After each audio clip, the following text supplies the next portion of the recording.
귀한 목사님께서 우리 교회 방문해 주셨습니다. 오늘 말씀 전해주실 목사님은 김태권 목사님이십니다. 교회 개척을 훈련하는 좋은 단체죠. CTCK의 지금 디렉터로 함께하고 계시고요. 저의 설교 스승님이시기도 합니다. 더 어떤 설명이 필요하겠습니까? 오늘 우리에게 주신 너무 귀한 말씀 기대하는 마음으로 우리 목사님을 박수로 모시도록 하겠습니다.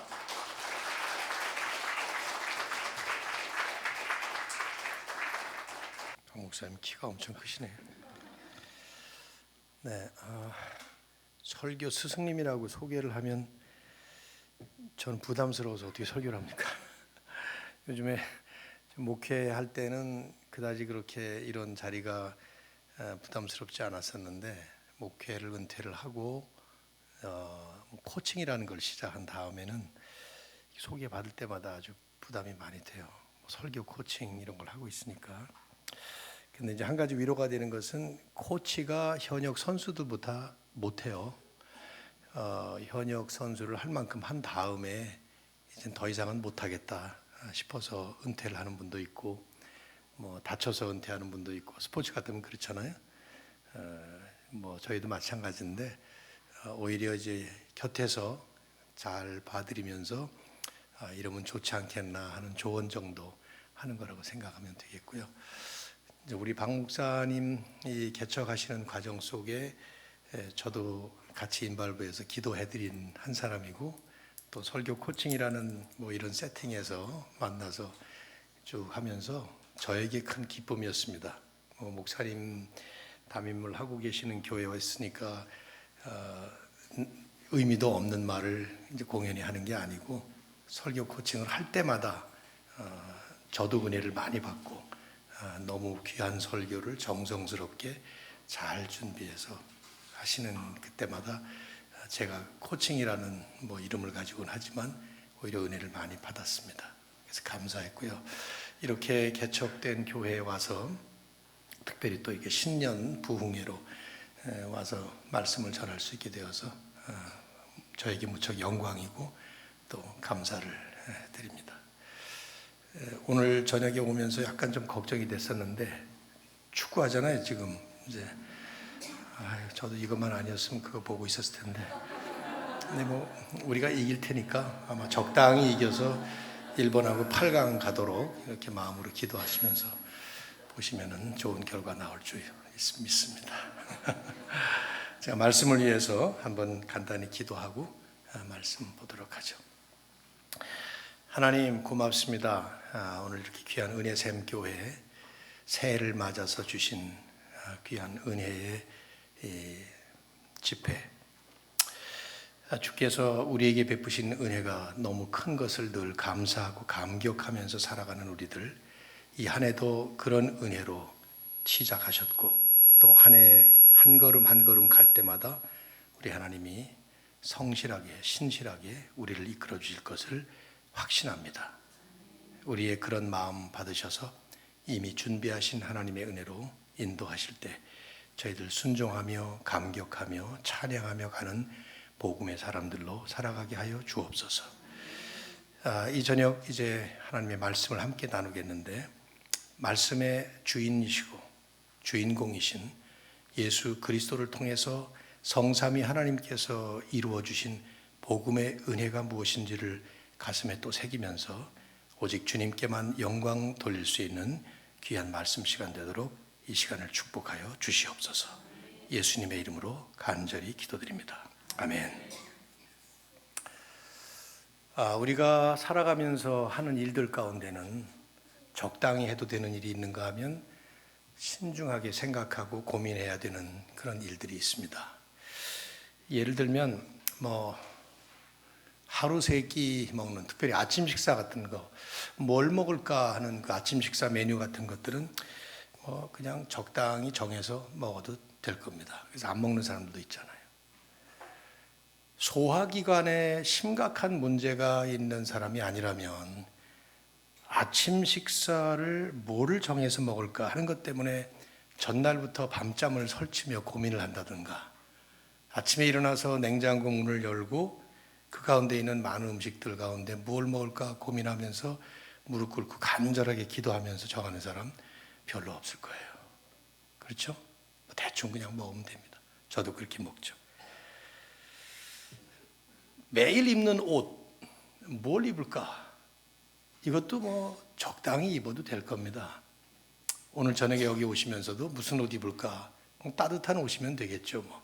패션 모델이 아니라면 매일 입는 그 옷 문제 때문에 고민하면서 철야 기도를 하고 금식 기도를 하고 뭐 이러면서 옷을 결정하는 사람 있을까요? 뭐 없을 것 같아요, 제 생각에. 적당히 이런 것들은 결정해도 됩니다. 그런데 이제 어떤 것들은 아주 신중하게 생각하고 많이 고민하면서 결정을 하고 조치를 해야 될 겁니다. 예를 들어서 고등학교 졸업한 학생이라면 대학을 갈까 말까, 직업을 어떤 걸 선택할까, 뭐 대학을 간다면 어떤 전공 과목을 택할까, 대학을 졸업하는 사람이라면 직장을 뭘 선택을 할까, 사업을 어떤 걸 할까, 결혼은 누구를 만나서 어떻게 해야 될까, 뭐 이런 거 놓고 아마 금식기도도 할 수 있는 것이고 많이 고민하고 신중하게 결정해야 될 겁니다. 왜냐하면 그 한 번의 결정으로 삶 전체가 지대한 영향을 받을 것이기 때문이죠. 어떤 일을 적당히 하고 어떤 일을 신중하게 해야 할 것인가 하는 것은 일반적으로 보면 그 사람의 가치관과 깊은 연관이 있습니다. 그 사람이 내가 뭘 소중하게 여기느냐, 그것에 따라서 결정이 된다 이 말이죠. 매일 아침 먹는 식사 적당히 해도 된다라고 제가 언급을 했지만 식사를 중요하게 여기는 사람이라면 얘기가 달라져요. 제 옛날 고향교회 고교 시절에 생각나는 한 여집사님이 있는데 저희 어머님의 구역원이었어요. 우리 어머님이 구역장이셨고 이 여집사님은 남편의 하루 세 끼 식사를 준비하는데 하루 종일 시간을 들이는 분이었습니다. 왜냐하면 그분의 남편은 그 하루 세 끼 먹는 식사를 너무 소중하게 여겼던 분이에요. 그래서 이 여집사님은 우리 어머님이 이름도 언급하고 그래서 지금 이름도 생각이 나는데 그 남편 아침, 점심, 저녁 식사 준비하느라고 쌀 안에 그 쌀에서 돌 한 톨 머리카락 하나 안 나오도록 일일이 손으로 다 골라내면서 매 끼마다 아주 정성스럽게 식사를 준비했습니다. 그것이 이분이 교회 봉사를 할 수 없는, 너무 바빠서 이것 때문에, 그리고 종종 그 얘기를 하시는 것을 저도 들었어요. 나는 우리 남편 밥 해주려고 태어난 사람이다. 그 남편의 가치관 속에는 하루 세 끼 먹는 식사가 무엇보다도 중요한, 너무도 중요한 아주 중대한 과제였던 것이죠. 그래서 그것 때문에 종종 부부싸움을 할 만큼, 그리고 결국은 이혼을 해야만 할 만큼. 웃지 못할 이야기지만 저는 우리는 어떨까 하는 생각을 해보게 돼요. 이런 문제가 어떤 독특한 분들만의 독특한 이야기일까? 아닐 겁니다. 우리에게 적용을 해본다면 우리도 누구나 내가 소중하게 여기는 그 자신의 가치관에 따라서 인생을 살아가고 있기 때문입니다. 여러분도 한번 생각해 보세요. 여러분의 가치관 어떤 것입니까? 쉽게 생각해 보세요. 어떤 것을 소중하게 여깁니까? 내가 이것만큼은 절대로 놓을 수 없다. 부부싸움 할 때 뭐 때문에 싸우시나요? 내가 이것은 목숨을 걸고 지킨다. 어떤 것입니까? 그것이. 그게 아마 우리의 가치관이라고 얘기할 수 있을 텐데 말이죠. 인생의 가치관, 이것이 곧 우리 인생을 결정해 나갑니다. 오늘 이제 저와 좀 같이 글쎄요, 어제 길성원 목사님이 1시간 설교를 하셨다고 제가 들었는데, 아이고 이사장님이 1시간씩이나 설교를 하시면 저는 어떻게 해야 될까 하는 생각을 했는데, 글쎄 저도 뭐 이제 1시간 갈지도 모르겠지만 저랑 한 40분 정도 이렇게 말씀을 나누려고 하는 이 핵심적인 이슈는 이 본문에서 바울이 얘기하고 있는 이 가치관의 문제예요. 바울은 자신이 과거에 소중하게 여기던 것을 언급을 합니다. 그러면서 그게 바뀌었다는 얘기를 하고 그게 바뀐 이유를 또 얘기를 합니다.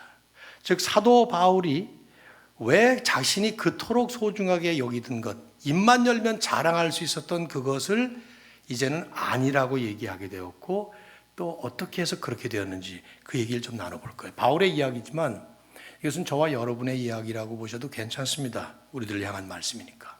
먼저 한번 이 본문으로 들어가기 전에 바울의 그 배경을 아시는 대로 한번 정리를 해보시죠. 바울이 어떤 사람이었죠? 바울에게는 자랑스럽게 여기는 것이 아주 많이 있었던 그런 분이었습니다. 정말 소중히 여길 만한 것들이 많았죠. 신분, 그가 배웠던 학문, 학벌, 또 사회적인 지위, 끼쳤던 영향력, 이런 많은 분야에서 정말 자랑스러운 것들이 많았습니다. 이 6절까지의 얘기 속에 좀 은근히 포함이 되어 있는데, 선민의식으로 아주 자부심이 강했던 유대인들 앞에서 그는 골수 유대인이었어요. 그래서 나는 히브리인 중에 히브리인이다. 베냐민 지파 사람이다. 이스라엘의 초대 왕을 배출했던 지파가 베냐민 지파잖아요. 우리나라도 우리 이시 조선 이후에 그 왕통들이 있지 않겠습니까? 그런 출신이에요. 게다가 본문에는 안 나오지만 그분은 날 때부터 로마 시민권자였습니다.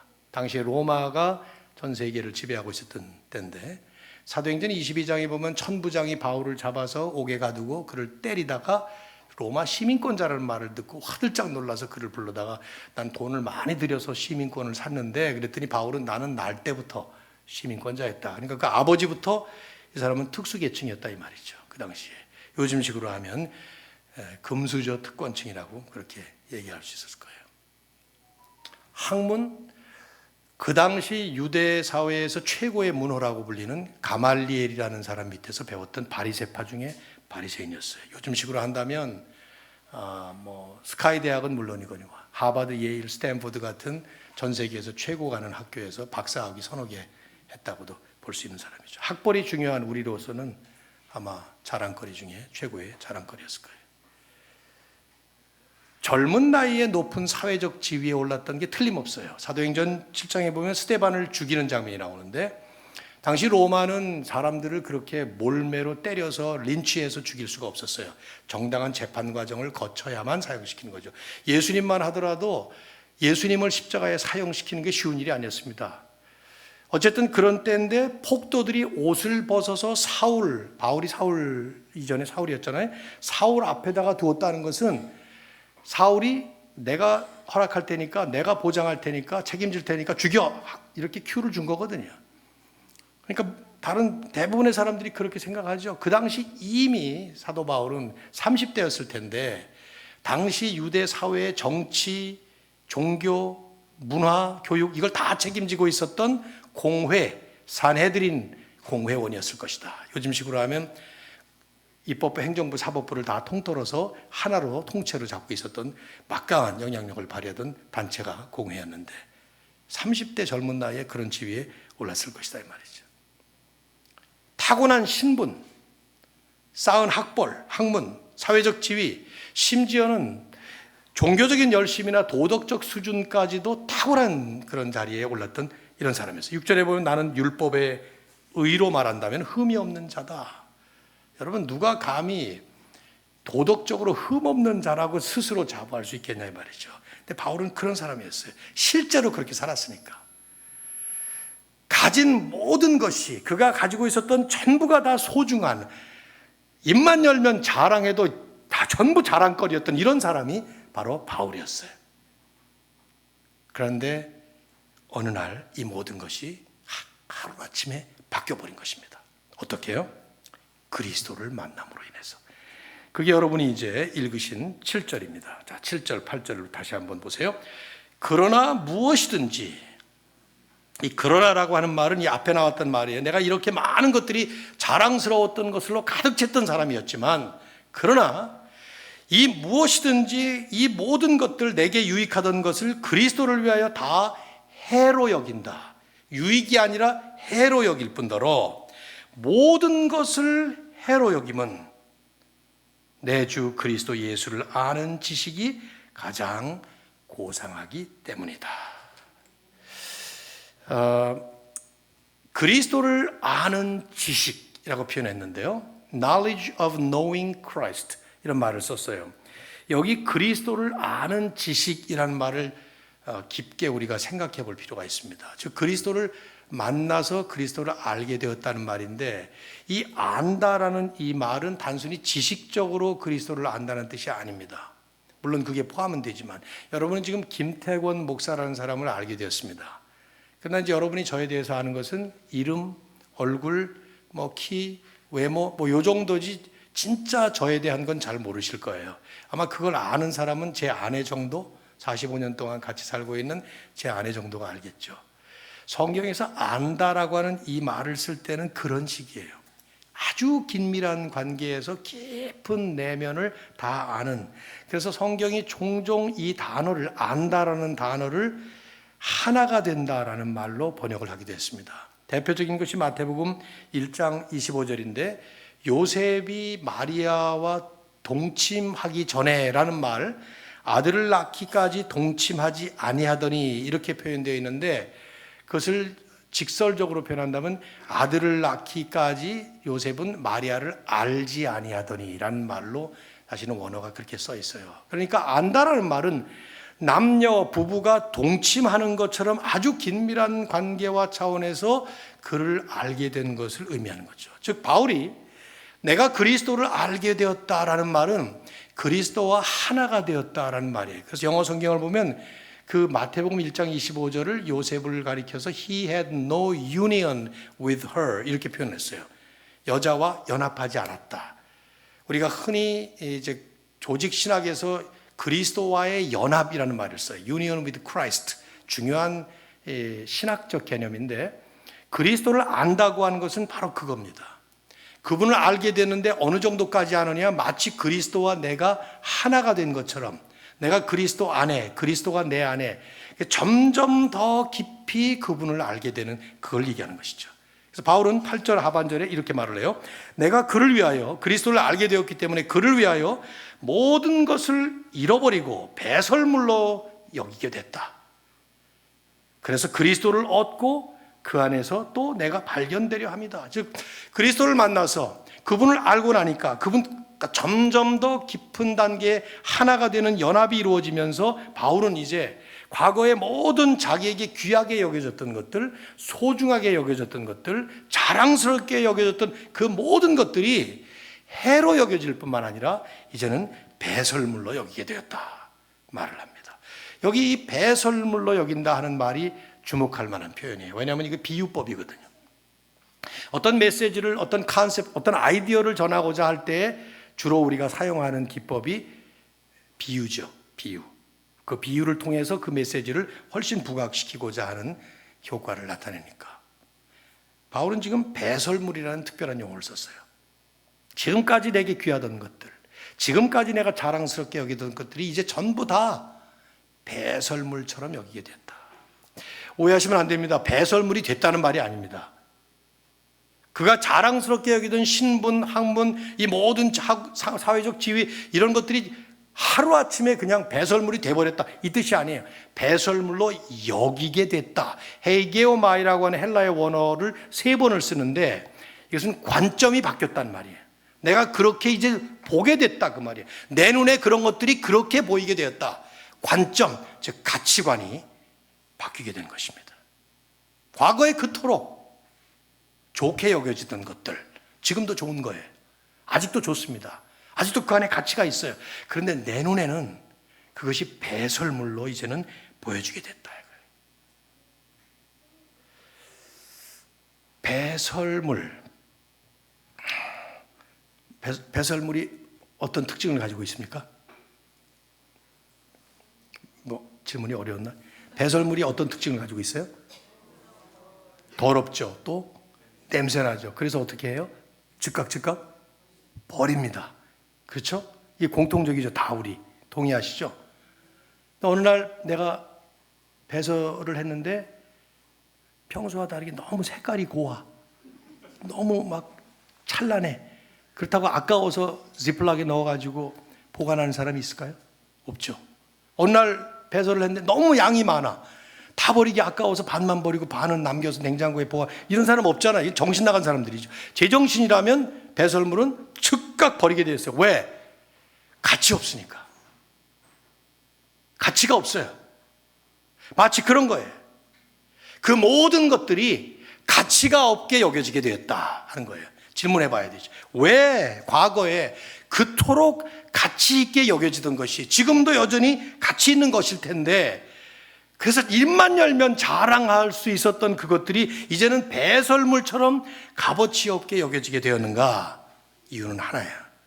예수 그리스도라는 가장 귀한 가치, best value, 최고의 가치, 진정한 가치, true value를 발견하고 나니까 그 예수 그리스도의 보배로운 영광스러운 가치에 비해서 이것들은 전혀 가치 있게 여겨지지 않을 만큼 그리스도의 가치가 너무나도 영광스럽게 되었다, 그 얘기를 하는 것이죠.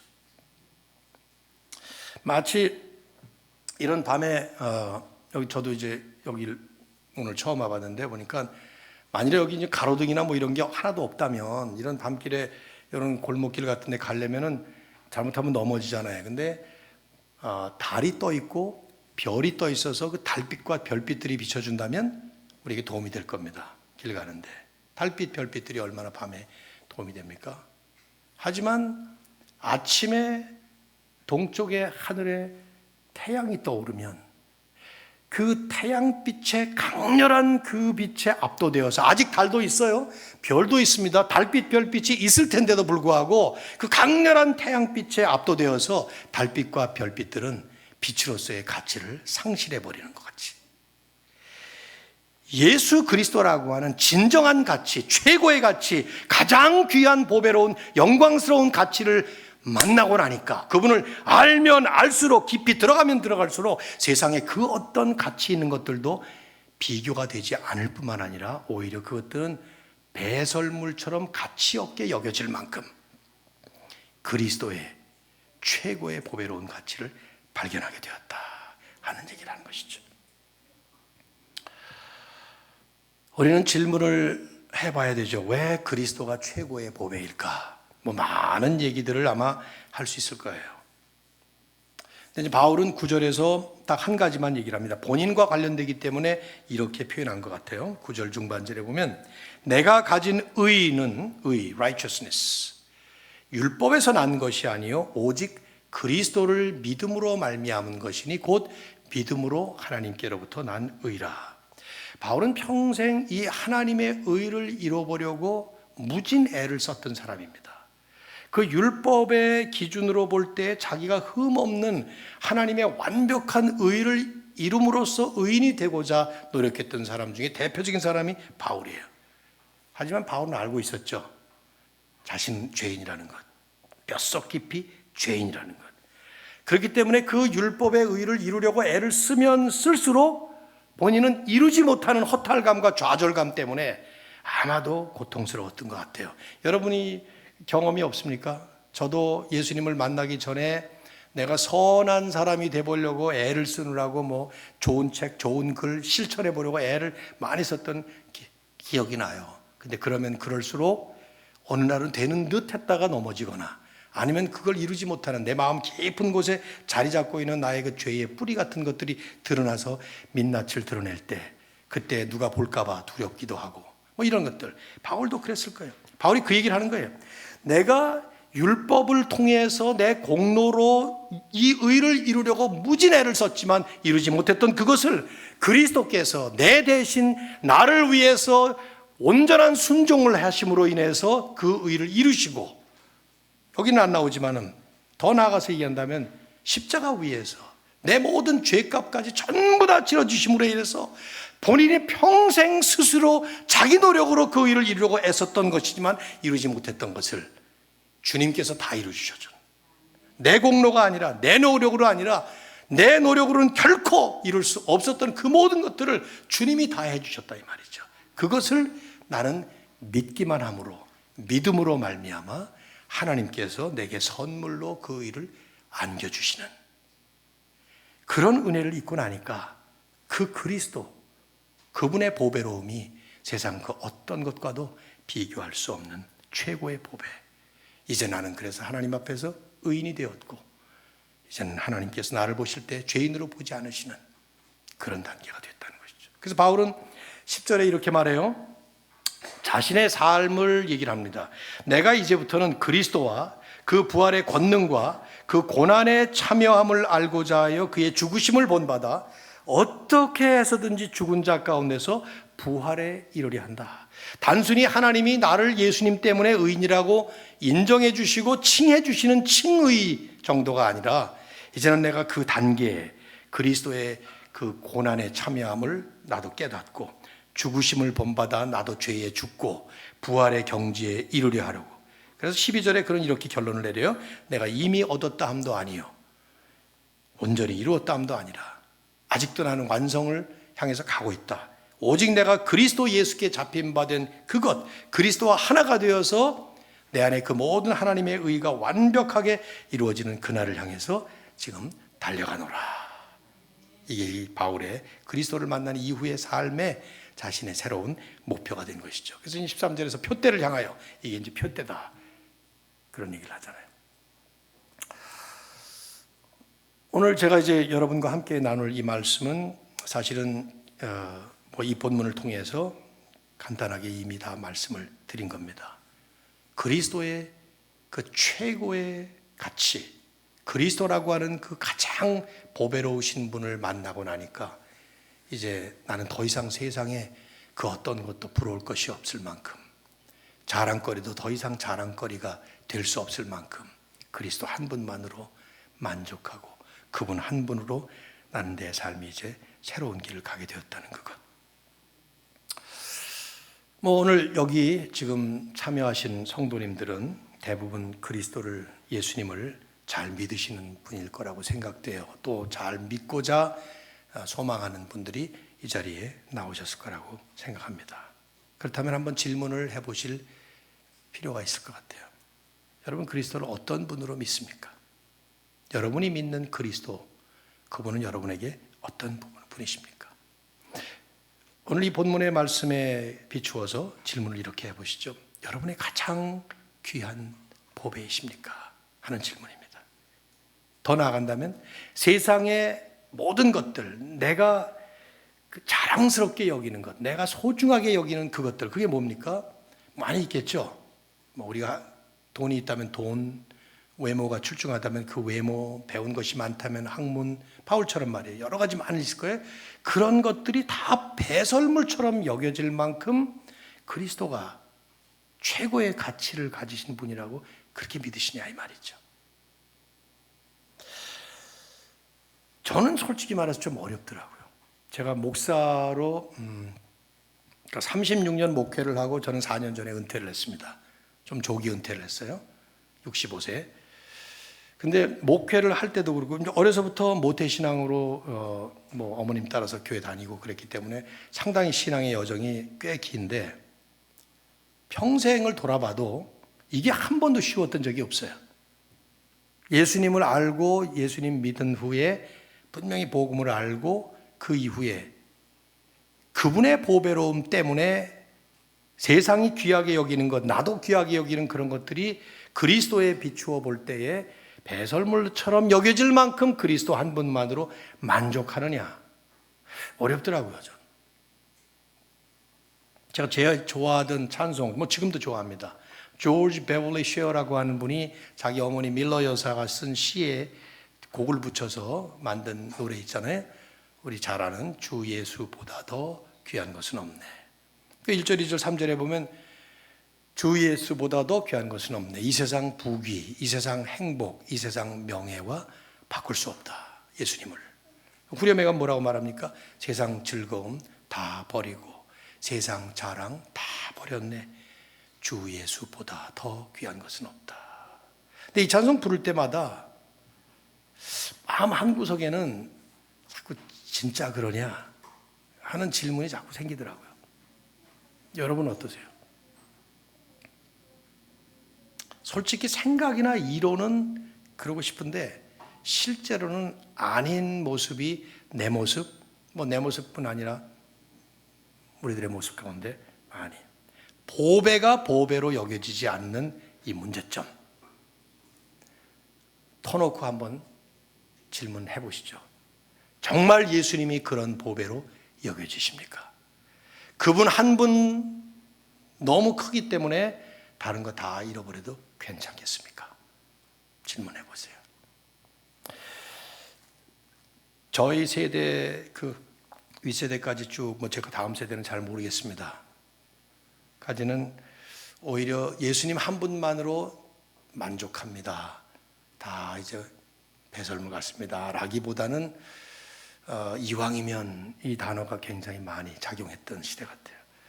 예수님도 믿고 이왕이면 돈도 잘 벌고 이왕이면 해서 플러스 알파로 오는 것들이 상당히 중요한. 그래서 예수님이 많이 그 일에 일조를 해 주셔야만 하는 그런 입장. 저는 그 예수님 그런 생각이 참 많이 들어요. 그 알라딘의 마술 램프에 나오는 쥐니. 요새 그 쥐니가 활약을 많이 하더만. 우리 집도 이제 TV를 들여놓고 나서 지니야 TV 켜니까 다 켜주고 지니야 채널 24 그러면 딱 바꿔주고 그 지니가 그 지니 같은데 보니까 아시죠? 그거 알라딘이라는 이 중동 설화에서 나온 얘기잖아요. 바닷가 가다가 램프를 하나 발견했어요. 딱 보니까 녹슬었는데 쓸만해. 그래서 막 그 녹을 닦는데 펑 하고 거인이 나타납니다. 걔 이름이 주인이야. 근데 얘가 만능이야. 못하는 게 없어요. 주인님 부탁만 하십시오. 말씀만 하십시오. 다 갖다 드리겠습니다. 집 달라면 집 가져오고 차 달라면 차 가져오고 뭐든지 다 할 수 있어요. 그런데 알라딘의 종이죠. 종종 하나님이 꼭 주인이 같은 그런 역할을 하고 계시는 것 아닌가 하는, 하나님 잘못이 아니라 우리가 말이죠. 그렇게 취급을 하는 거 아닌가. 하나님 들어주십시오. 40일 동안 내가 새벽 기도를 나왔으면 적어도 말이지. 뭐 이런 식의 예수님 열심히 믿고 열심히 봉사하는데 해주셔야 되는 거 아니야. 뭐 이렇게 그렇게 까놓고 얘기는 못하죠. 그러다가 뭐가 날라올까 봐. 그렇죠. 우리 마음속 한 구석에 그런 게 있는 거예요. 전 중고등학교 때 이것 때문에 너무 힘들었어요.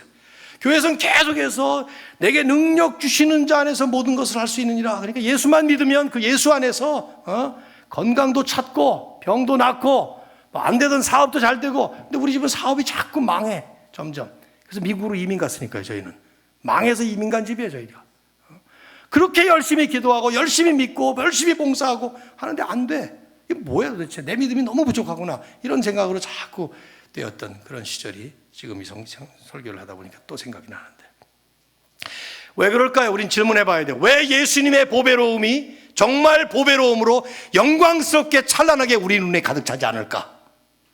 어째서 그 예수 외에 더 플러스 알파가 필요한 듯 여겨질까? 생명의 떡으로 오셨다는데 왜 우리는 다른 떡 더 달라고, 이 떡 더 많이 달라고 이렇게 갈구하는 아우성치는 기도로 여전히 하고 있을까?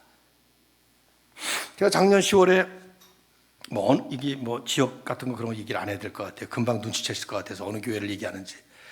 어떤 교회에 갔습니다. 기도회로 유명한 교회를 갔어요. 저녁에 5시간 동안 철야 기도를 하는 교회였어요. 2단 아닙니다. 벌써 짐작하신 분들이 있을 것 같기도 해요. 8시부터 새벽 1시까지. 그 교회에 다른 일 때문에 갔다가 부목사님이 목사님 저랑 같이 여기 참석해 보십시다. 한번 언제 와보셨나? 그래서 아니요 안 와봤습니다. 그때 한번 참석하고 가보시죠. 볼만합니다. 그래서 들어갔더니 정말 볼만했어요. 기도를 5시간을 하는데 제가 5시간을 다 있지 못했죠. 거기서 1시간 반 정도밖에 못 있었는데, 와, 이 시대에 우리 한국 교회에 이렇게 많은 성도들이 모여서 이렇게 뜨겁게 매주마다 한 번씩 모여서 어느 날이라고 얘기를 안 하겠습니다. 모여서 그렇게 기도하는 교회가 있다니 정말 놀랍다 했는데 그 다음 더 놀랐어요. 그때가 10월 달이었는데 수능고사를 시험치기 불과 한 3주 전이었습니다. 2시간 동안에 이어지는 그 기도의 제목들이 온통 수능시험 잘 보게 해달라는 기도였어요. 뭘 잘 찍고 잘 풀고, 정말 그분이 그렇게 기도를 하시더만. 인도하시는 분이 잘 풀고 잘 찍고 잘 맞추고 이런 식으로 나와. 그런 용어들이 주여 삼창을 한 다음에 계속 나오는 기도였어요. 제가 그걸 듣고 나오면서 정말 마음이 갈라졌어요. 한쪽 구석에는 정말 한국교회가 기도하는 교회구나. 또 한편에는 여전히 이런 식의 기도라면 예수는 우리에게 과연 누구신가? 예수의 이름으로 계속 기도를 하고 주여를 삼창을 하면서 그렇게 기도를 하는데 여전히 기도의 내용은 그분을 통해서 얻고자 하는 또 다른 종류의 떡, 이 떡 말고 다른 떡, 아니면 그 떡이라도 더 많이, 이런 식의 기도를 계속 들으면서 생명의 떡이신 그분 자체는 과연 누구신가 하는 생각 때문에 아주 많은 갈등을 하면서 좀 괴로웠던 그런 경험이 있습니다. 주님은 십자가에 달리시기 전에 기도를 길게 하셨습니다. 그럼 우리가 감람산 기도, 다락방 기도라는 말을 하죠. 그래서 요한복음 17장, 18장 이런 데 보면 그 기도 내용이 쫙 나와 있는데 그 중에 한 기도가 저는 이 오늘 말씀하고 직결돼요. 거기 17장 24절을 보면 예수님이 기도를 이렇게 하셨어요. 아버지여, 내게 주신 자도 나 있는 곳에 나와 함께 있어. 여기 내게 주신 자라고 하면 성삼위 하나님께서 당신의 신묘막측한 섭리 가운데 예수 그리스도에게 주셔서 그리스도를 통해서 구원받게 예정된 하나님의 사람들이죠. 이미 내게 주셔서 그 자들을 나 있는 곳에 나와 함께 있어 아버지께서 창세전부터 나를 사랑하심으로 내게 주셨던 나의 영광을 그들로 보게 하시기를 원하옵나이다. 예수님의 기도의 내용이 이거예요. 앞으로 예수 믿을 사람들은 전부 나를 통해서 하나님을 믿게 될 텐데 그 사람들은 나에게 주신 그 영광을 보게 하옵소서. 보게 하시기를 원하옵나이다. 이게 무슨 말이냐면 상당히 많은 신학적인 내용이 담겨져 있는 것인데 하나님은 우리가 볼 수 없는 분이시죠. 하나님의 그 불가시성이 특징입니다. 하나님은 우리 눈을 못 봐요. 그렇지만 하나님은 예수 그리스도를 말씀이 육신이 되어서 우리 가운데 계시게 함으로 인해서 그의 은혜와 영광을 보니 예수 그리스도의 그 영광을 봄으로 인해서 하나님을 보는 것처럼 믿을 수 있도록 그리스도를 보내신 것입니다. 그래서 요한복음 1장 14절에서 그 얘기를 했잖아요. 말씀이 육신돼서 우리 가운데 거하시며 우리가 그의 영광을 보니, 예수의 영광을 보니 은혜와 진리가 충만하더라. 예수님을 믿으면 예수님의 영광을 보기 때문에 하나님을 충분히 믿을 수 있는 그런 분으로 예수님이 오신 것이죠. 그래서 예수님은 앞으로 예수 믿을 사람들이 예수 그리스도를 믿음으로 인해서 그리스도의 영광을 보도록, 그 영광을 보면서 살 수 있도록 그렇게 기도를 하신 거예요. 그게 중요한 포인트예요. 그래서 진정 거듭난 그리스도인이라면, 정말 예수 믿는 사람들이라면 우리 눈에는 이 예수의 영광이 가득 차야만 하는 것이죠. 이론적으로 그래요. 우리가 살아가면서 예배 시간뿐만 아니라 찬양을 부르면서 내는 주의 영광을 보내 하는 찬양 부를 때만 아니라 언제나 그리스도의 영광이 가득해서 그분의 그 보배로움과 그분의 최고의 가치가 너무 우리를 사로잡기 때문에 다른 어떤 것도 배설물 밖에는 되지 않을 만큼 그분의 가치가 높이 보여지는, 그걸 주님은 기도하셨던 것입니다. 그런데 왜 안 되냐 이 말이죠. 왜 항상 그렇게 못 사냐 이 말이죠. 그럴 때도 있겠지만 여러 가지 각도에서 이 문제점을 사실 살펴볼 필요가 있지만, 빌립보서를 쓴 사도 바울이 고린도 교회에 했던 한 말씀이 저는 이 각도에서 아주 중요한 말씀이라고 생각을 해요. 영적인 은사가 많았던 교회임에도 불구하고 많은 문제가 있었던 고린도 교회, 그 고린도 교회에 1차로 고린도 전서를 써서 아마 문제가 어느 정도 해소되고 다시 2차로 고린도 후서를 쓰면서 바울은 이런 말을 했어요. 고린도 후서 4장 4절을 보면 이 세상의 신이, 이 신이라는 표현을 The God of this age, 이 시대의 신, 어떤 영어 성경은 The God of this generation, 이 세대의 신, 이 세상의 신, 이런 표현을 썼는데 이 세상의 신이 믿지 아니하는 자들의 마음을 혼미하게 하여 그리스도의 영광의 복음의 광채가 비치지 못하게 한다. 즉 믿지 않는 사람들이 왜 복음을 받고도 믿지 못하는가? 그것은 그 복음의 영광스러운 광채가 비치지 못하도록 이 세상의 신이라는 존재가 그걸 막고 있다는 말이에요. 근데 이 세상의 신이 어떤 존재냐? 그러면 궁극적으로 결국은 사탄일 겁니다. 그러나 성경이 사탄을 지칭할 때는 사탄이라는 고유명사를 쓰든지 아니면 마귀, devil이라는 특수한 명사를 썼습니다. 근데 여기 특별하게도 이 세상의 신이라고 표현된 것을, 그래서 성경학자들은 그 사탄이 인간의 마음속에 조장해내는 그 시대, 그 사회, 그 세대의 신적 존재와 같은 것, 이렇게 많이들 해석을 하죠. 저는 그게 맞다고 봐요. 칼빈은 이것을 우상이라고 표현을 했어요. 팀 켈러도 우상이라는 얘기를 했고요. 칼빈은 기독교 강요에서 많은 이런 신학적인 이론들을 잘 설명한 책인데, 인간의 마음은 끊임없이 우상을 만들어내는 우상 제조 공장과 같다, 이런 표현을 썼는데 기가 막히죠. 탁월한 통찰력이에요. 시대가 다르고 세상이 다르고 문화가 다르고 사는 환경이 다르겠지만 사탄은 어떤 시대에도 불구하고 인간의 마음을 끊임없이 하나님 말고 하나님과 같은 신적 존재를 만들어내는, 우상을 만들어내는 마치 가공 공장으로 사용한다는 것입니다. 예수님은 돈을 그 대표적인 우상으로 말씀하셨던 것 같아요. 그래서 너희가 하나님과 재물을 겸하여 섬기지 못한다. 마태복음 6장 24절. 근데 뭐 돈뿐입니까? 우리 시대의 신적인 존재, 신적인 영향력을 발휘하는 많은 요소들 얼마나 많습니까? 굉장히 많을 거예요. 아까도 잠깐 어느 교회 얘기를 했습니다마는 왜 그렇게 수능 시험을 칠 때가 되면은 온 교회들이 다들 모여서 시험 잘 치게 해달라고 그렇게 기도를 할까? 저도 한국에서 목회를 한 14년 정도 했었는데요. 그런 것 같아요. 우리 문화, 우리 세대, 우리의 제너레이션에서는, 한국에서는 이 대학교 가는 것이 거의 우상 수준인 것 같아요. 어떤 분은 그런 말 하잖아요. 한국에서 최고의 영향력 있는 종교는 기독교도 천주교도 불교도 아닌 대학교다, 이런 말을 해요. 근데 그 맞는 말 같이 늘 느껴져요. 작년에도 우리가 이제 개척학교라는 CTC에서 개척학교, 우리 목사님도 거기 하셨습니다만은 11월 달에 나오는데 그 제주도에서 나오는 그날이 수능 시험 보는 날이었어요. 그래서 제가 이제 구글 들어가서 찾아봤더니 영락 없더라고요. 이 시험 치는 날 그 듣기 평가하는 그 시간에 대한민국 이 상공에는 비행기가 뜨지 못합니다. 그거 알고 계시죠?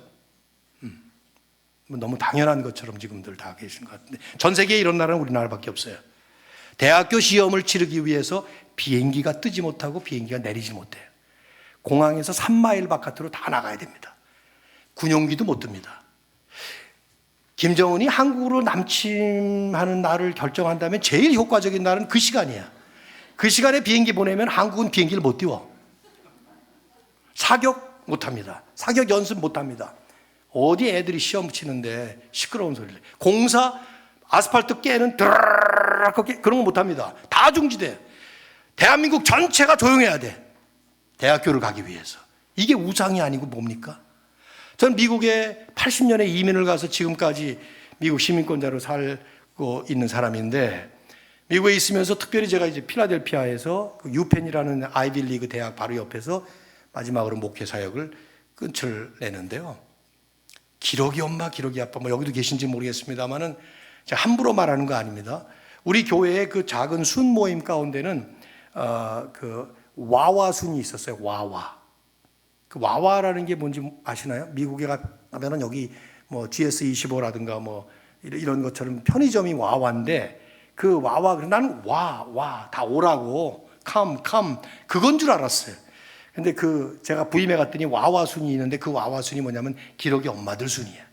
왜냐하면 거기 와와라는 편의점에 기러기가 이렇게 그려 있거든요. 이렇게 기러기 소리 와 하고 그 소리를 따서 그렇게 한 거예요. 그게 우리 순 모임이더라고. 그래서 와.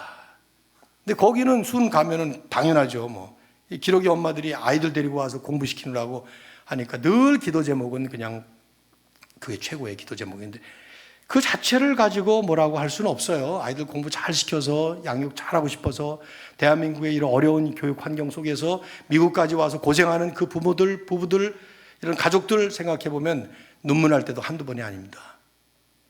그런데 이런 것들을 보면서 개인적인 우상, 공동체적인 우상, 사회적인 우상, 시대적인 우상, 칼빈의 말은 맞는 것 같아요. 이 우상들이 우상적 존재, 신적 존재, 이 세상의 신이라고 하는 것이 복음의 영광의 광채가 비치지 못하라고 우리의 눈을 가로막고 있기 때문에 예수를 믿고도 사탄은 마태복음 24장 24절에 보면 마지막 때에는 거짓 선지자와 적그리스도가 일어나서 믿는 사람들까지도 미혹하리라 하는 말씀이 나와요. 이적과 기사를 행해서.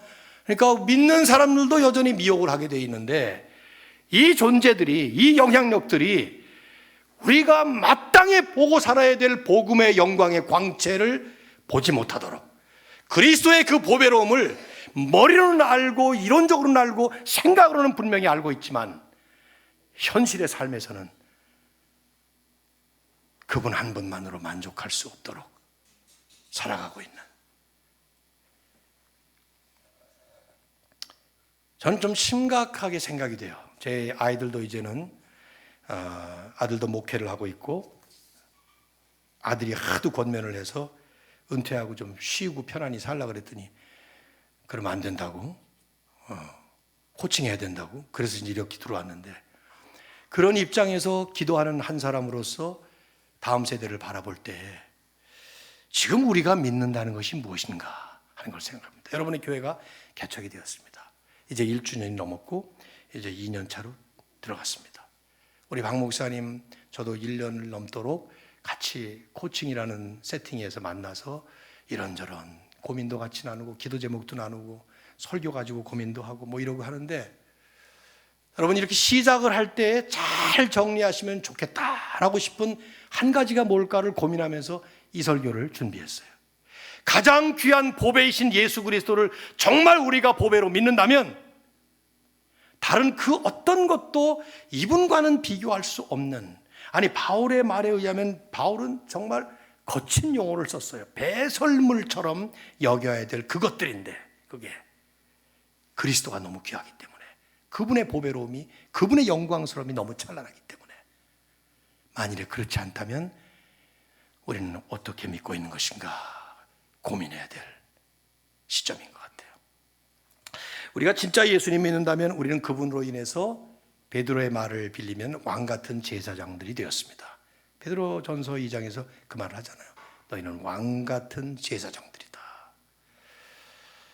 왕, 신부는 왕이 되었습니다. 그런데 내가 신부는 왕인데 살기는 우상의 종처럼 살아간다면 우리는 왕일까요? 종일까요?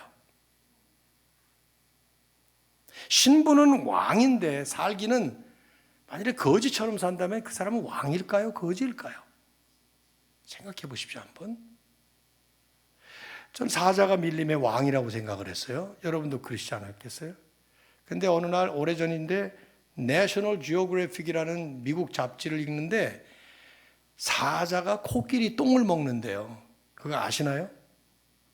모르셨죠? 네, 사자들이 코끼리 똥을 먹는답니다. 왜 그런지는 뭐 자기들도 모르니까 안 썼더라고요. 뭐 혼자서 생각해 봤어요. 육식동물이니까 비타민 C가 필요한가 보다. 근데 비타민 C가 필요하면 아니 그냥 풀을 뜯어 먹으면 되잖아요. 근데 왜 코끼리 똥을 먹냐 이 말이야. 제가 그 글을 읽고 사자는 밀림의 왕이 아니다. 아니 똥 먹는 놈이 무슨 왕입니까?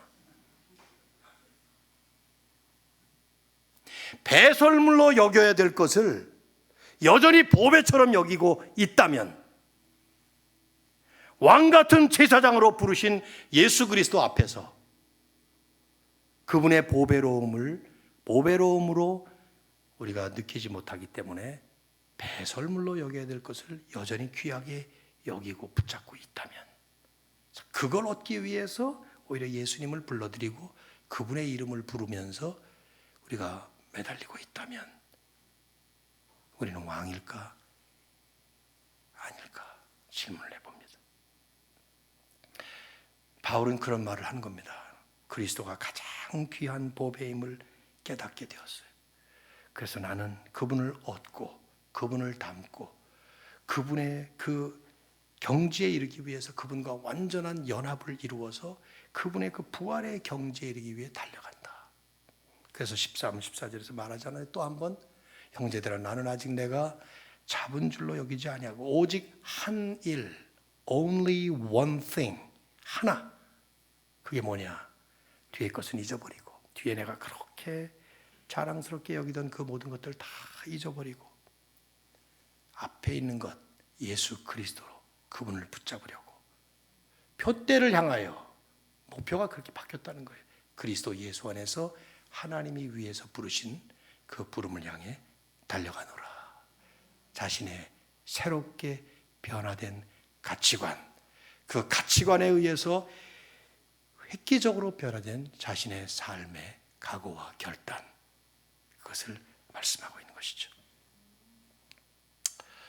저는 질문해 봅니다. 그리스도가 가장 귀한 보배가 되어 살아가는 삶이란 어떤 삶일까? 여러 가지로 얘기할 수 있겠지만 그저 두말 없이 그분 한 분만으로 만족할 수 있는 삶이어야 한다 생각합니다. 돈을 주시면 그분을 위해서 쓰고, 건강을 주시면 그분을 위해서 쓰겠습니다.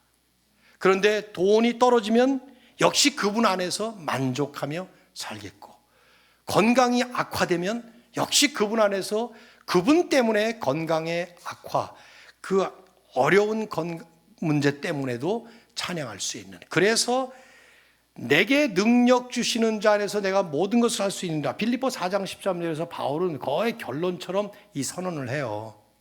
근데 그 빌립보 4장 13절의 이 말씀이 제 시대에는 어떻게 많이 적용이 되었었는가 하면, 앞뒤 다 떼버리고 그 한 절만을 떼내서 내게 능력 주시는 자 안에서, 누굽니까? 예수님이에요. 예수님 믿기만 하면 내가 모든 것을 할 수 있다. I can do everything. 다 할 수 있다. 그래서 병도 낫고 장사도 잘 되고 직장에서도 승진하고 뭐든지 이 땅에서 탄탄대로 승승장구하는 이런 삶으로 많이 적용이 되었습니다. 나는 지금에 와서 볼 때 이것은 엉터리, 잘못된 메시지였다고 과감하게 선포합니다. 정말 엉터리예요. 왜 엉터리냐? 그 앞에 바울이 했던 말을 안 했기 때문이에요. 바울은 그 빌립보 4장 13절에서 그 말씀을 하시기 바로 앞에 11절 12절에서 이렇게 말하죠. 내가 비천에 처할 줄도 알고 풍부에 처할 줄도 알고 배부를 때나 배고플 때나 일체 모든 환경에서 자족하기를 배웠다. 이 자족, 만족하기를 배웠다. 그러면서 내게 능력 주시는 자, 누굽니까? 예수 그리스도 안에서 모든 것을 할 수 있다. 환경이 바뀌어서가 아니고, 안 바뀌는 환경, 배고플 때나 배부를 때나 비천이나 풍부나 상관없이 전천후적인 그리스도 안에서 그분 한 분만으로 만족할 수 있다 말씀할 수 있었던 것이죠.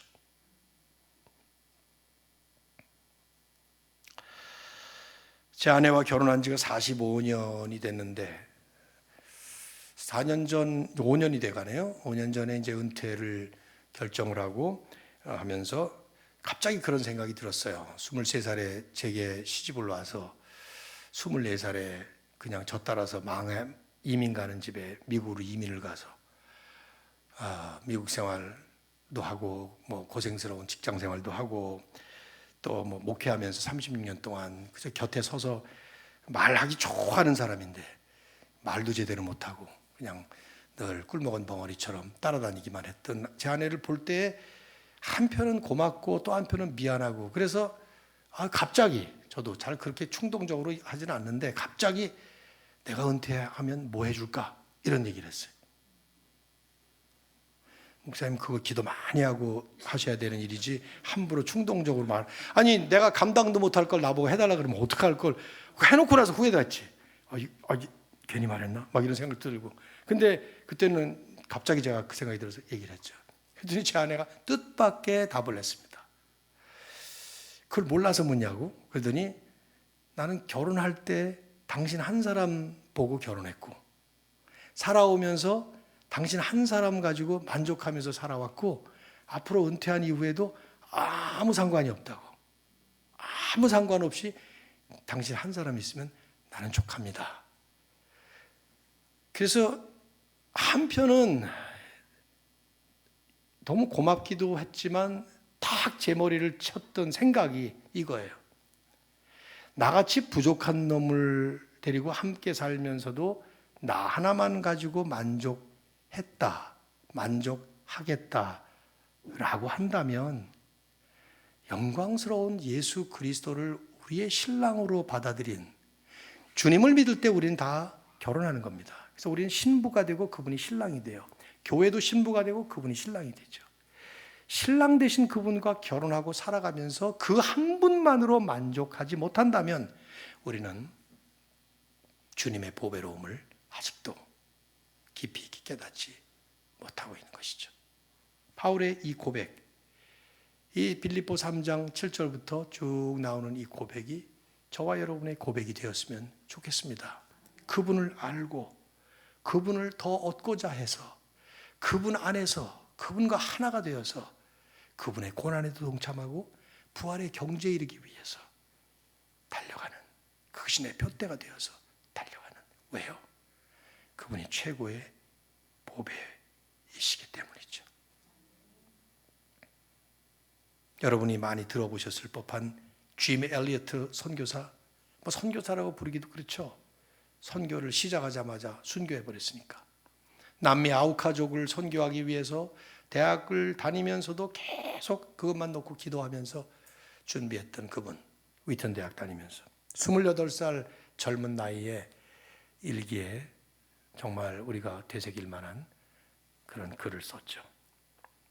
영원히 잃어버릴 수 없는 것을 얻기 위해서 영원히 붙잡을 수 없는 것을 포기하는 사람을 바보라고 부르지 마라. He is no fool. 바보가 아니다. 영원히 잃어버릴 수 없는 것, 복음이에요. 예수님입니다. 그분 한 분을 얻기 위해서 영원히 붙잡을 수 없는 것을 포기하는 그런 인생, 결코 바보가 아니다. 저는 우리 은혜샘 교회가 바로 그런 셈이 되시기를 주님의 이름으로 축복합니다. 영원히 붙잡을 수 없는 세상 가치를 붙잡기 위해서 주님을 믿는 게 아니고 그 영원히 잃어버릴 수 없는 최고의 보배이신 예수님을 붙잡았기 때문에 그분 안에서 충만한 만족, 감격, 감사, 찬양이 날마다 넘치는 여러분의 삶 그리고 교회의 멋진 사역 되시기를 우리 주님의 이름으로 축원합니다.